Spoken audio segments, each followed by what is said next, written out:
ముసలపల్లి సుందరయ్య గారు నెల్లూరు జిల్లా అలగనపాడి గ్రామంలో ఒక రైతు కుటుంబంలో పుట్టారు.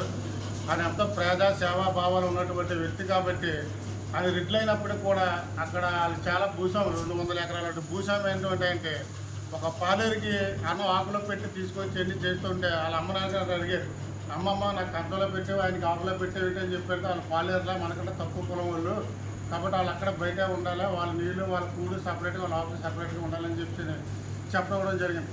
మనందరం మనుషులైనప్పుడు వేరేగా ఎందుకు పెట్టాలని చెప్పారు. లేదా దేని నీళ్ళు తెచ్చా దాన్ని కుట్టరని వాళ్ళ అమ్మగా చెప్పారు.